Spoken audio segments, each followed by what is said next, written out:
அரபு நாடுகள், மேற்குலக நாடுகளில் உணவுகளுடன் பயன்படுத்தி வந்த மயோனஸ் இப்போது இந்தியாவிலும் பிரபலமாக உள்ளது. துரித உணவகங்களில் கிரில் சிக்கன், தந்தூரி சிக்கனுடன் பிரதானமாக மயோனைஸ் கொடுக்கப்படுகிறது. ஷவர்மா தயாரிப்பில் பிரதானமாக மயோனஸ் பயன்படுத்தப்படுகிறது.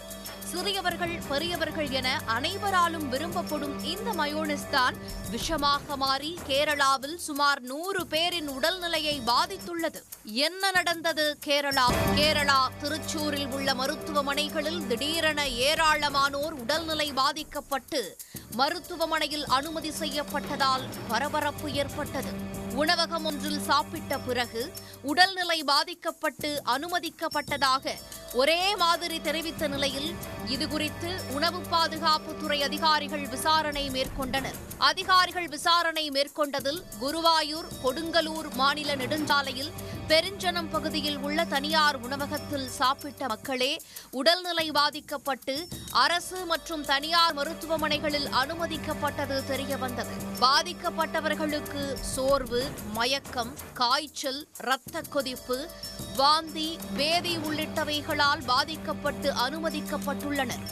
இதுவரை விசாரணை மேற்கொண்டதில் 85 பேர் மருத்துவமனைகளில் சிகிச்சை பெற்று வருவது தெரியவந்துள்ளது. உணவகத்தில் சாப்பிட்டு பாதிக்கப்பட்ட அனைவரும் குழிமந்தி என்ற உணவை மயோனஸ் உடன் சாப்பிட்ட காரணத்தினால் உடல்நிலை பாதிக்கப்பட்டது தெரியவந்துள்ளது. மயோனஸ் கெட்டுப்போன காரணத்தினால் உணவு விஷமாகி சாப்பிட்டவர்களுக்கு வாந்தி, பேதி, மயக்கம் ஏற்பட்டுள்ளதாக மருத்துவர்கள் தெரிவித்துள்ளனர். முட்டையின் வெள்ளை கருவை வைத்து செய்யப்படும் மயோனஸை பெரும்பாலும் வறுத்த கறி உணவுகளுடன் சாப்பிடுவார்கள்.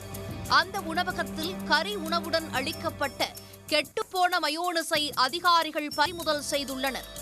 மேலும் மற்ற உணவுப் பொருட்களையும் ஆய்வுக்காக அனுப்பியுள்ளனர். முதற்கட்ட ஆய்வறிக்கையில் கெட்டுப்போன உணவுப் பொருள் கொடுத்தது உறுதியானது. இதையடுத்து உணவகத்துக்கு உணவு பாதுகாப்பு அதிகாரிகள் சீல் வைத்தனர். தற்போது வரை சிகிச்சை பெற்று வருபவர்களில் உயிருக்கு ஆபத்து இல்லை எனவும், இருப்பினும் சிலர் தீவிர சிகிச்சையில் இருப்பதாக மருத்துவமனைகள் தரப்பில் தெரிவித்துள்ளனர். மேலும் உணவகத்தின் மீது சட்டப்பூர்வ நடவடிக்கை மேற்கொள்ளவும் கேரள போலீசார் திட்டமிட்டு வருகின்றனர். ஏற்கனவே கேரளாவில் கெட்டுப்போன ஷவர்மா சாப்பிட்டு சிலர் உயிரிழந்த நிலையில் ஷவர்மாவுக்கு தடை விதிக்கும் அளவுக்கு சென்றது. இந்த நிலையில் தற்போது கெட்டுப்போன மயோனஸால் அடுத்தடுத்து பலர் உடல்நிலை பாதிக்கப்பட்டு மருத்துவமனைகளில் அனுமதிக்கப்பட்ட சம்பவத்தால் அதீத உணவு பிரியர்கள் கலக்கமடைந்துள்ளனர். மயோனைஸ் பார்த்தீங்கன்னா மெயினாக எப்படி தயாரிக்கிறாங்கன்னா, முட்டையோட இதை அந்த சமைக்காமல் அப்படியே பார்த்தீங்கன்னா உங்களுக்கு ஆயில், தேவைப்பட்ட கார்ன்ஃப்ளவர், கொஞ்சம் சர்க்கரை, உப்பு இந்த மாதிரி சேர்ந்து அப்படியே விப் பண்ணுவாங்க. அது விப் பண்ணி தான் தயாரிக்கிறாங்க. ஸோ முட்டை சமைக்காமல் யூஸ் பண்ணுறதுனால அதில் ஈஸியாக இன்ஃபெக்ஷன் ஆகிறதுக்கு வாய்ப்பு இருக்குது. ஸோ ஒன்று. ரெண்டாவது, அந்த மயோனைஸை அட்லீஸ்ட் உடனடியாக இப்போ யூஸ்வலாக மயோனைஸ் பார்த்திங்கன்னா, இப்போ ஒரு நம்ம வீட்டில் யாராவது ஒரு சாலட் ட்ரெஸ்ஸிங் மாதிரி சாப்பிட்றோன்னா உடனடியாக அதை மிக்சியில் அடித்து விப் பண்ணி உடனடியாக அந்த வேலையில் சாப்பிட்டு தீர்த்துடணும். அது சட்னி மாதிரின்னு எடுத்துக்கலாம். ஆனால் மயோனைஸ் இன்னும் ஃப்ரிட்ஜில் வைக்கிறாங்க அப்படின்னா, இன்னும் பச்சை முட்டையிலேருந்து செஞ்ச ஒரு உணவை ஃப்ரிட்ஜில் வச்சு 2 நாள் 3 நாள் கழித்து அதை நம்ம தொட்டு சாப்பிடும்போது இன்ஃபெக்ஷன் ஆகிறதுக்கான வாய்ப்புகள் பல மடங்கு அதிகம். அதனால் கடைகளில் மயோனைஸ் சாப்பிட்றத முடிஞ்ச வரைக்கும் அவாய்ட் பண்ணிக்கலாம். ஸோ வீட்டில் மேபி செஞ்சு சாப்பிட்லாம். பட் ஆயினும் அந்த மயோனைஸுங்கிறது ரொம்ப ஹை கலோரி, கொஞ்சம் ஹை ஃபேட் உணவு. அது தேவையில்லாத ஒரு அடிஷன் தான்.